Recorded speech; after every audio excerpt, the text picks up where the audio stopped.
A gente tem relatos de padrinhos que hoje financiaram já a faculdade do processo de apadrinhamento da criança que fica. Ela pode ficar até os 24 anos. Até os 24. Até os 24, de 0 a 24. É um projeto muito bom.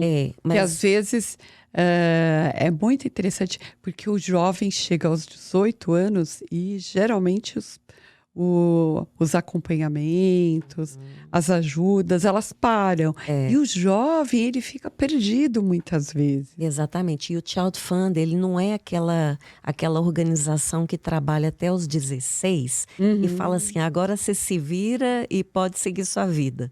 Apesar de que todo o projeto, o desenvolvimento que é feito ao longo do tempo, que a gente fala que é um processo formiguinha, que vai se construindo diante do planejamento, quando você chega numa etapa, você formou tão bem aquela criança e aquele jovem ou adolescente, que ele chega numa fase da vida dele e ele é capaz de tomar decisões, ele é capaz de ser um líder de família, ele é capaz de ser um pai responsável pela família, porque todo o desenvolvimento é acompanhado.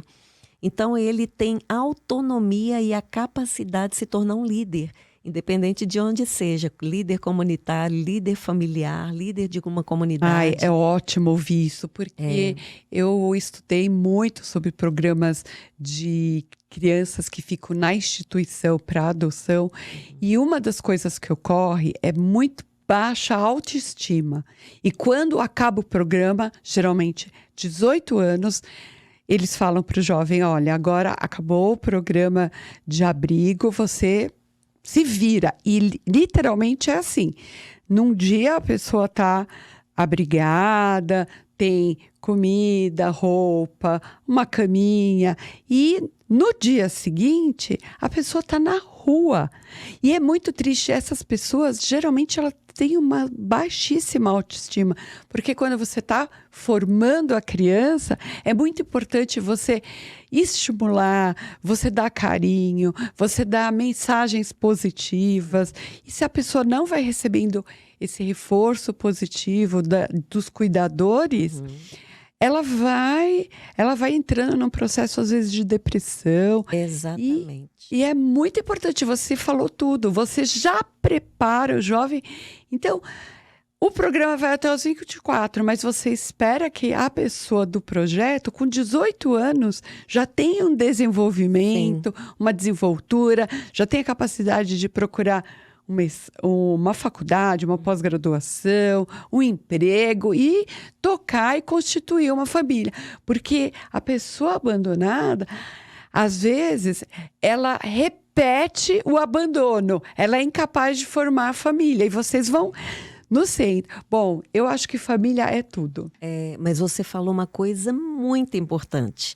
Você falou a baixa autoestima. Por que a gente fala do apadrinhamento? O Rogério Scher, que é um dos padrinhos parceiros do Child Fund, ele é até de São Paulo. Ele usou uma frase que mexeu muito comigo, que olha para você ver, né? Eu já estou no Child Fund, já tenho uma história já, né? Eu tenho uma história construída já com o Child Fund, mas ele marcou tanto a minha vida com essa frase que ele fala que quando ele chegou na região, que ele foi fazer uma visita local, quando ele chegou e ele viu no rosto a diferença de uma criança que tem um padrinho e a outra não tem, ele viu a realidade de uma criança que é como se ela falasse assim, ó, hoje eu tenho o direito de existir. Ai, que coisa linda. E quando você tem uma família que está com a baixa autoestima, todos os projetos e programas que são oferecidos para essa família, a gente tem uma dificuldade de... Não é que ela não vai responder, mas a dificuldade de resposta dessa família é muito difícil para a gente. Ela se torna uma caminhada mais longa para a gente. Mas quando entra um padrinho na história de uma criança e da família dela, a autoestima dessa família aumenta tanto que isso facilita a entrada dos projetos e dos programas. Nossa, ele muito impacta bom. de uma forma que nós falamos que o apadrinhamento hoje é uma forma, é uma tecnologia que nós utilizamos, mas ela é a que faz a diferença na vida da pessoa. Esse é a projeto apadrinhada. é muito apaixonante. E, doutora Érica, é um valor tão pouco que faz tanta a diferença na vida da pessoa, que eu falo, nós não usamos esse termo de ajuda. Não, a gente fala, né? Não é ajuda, é transformação. Porque é justamente a transformação que você consegue ver na vida das famílias que são impactadas pelos projetos que são desenvolvidos nas áreas.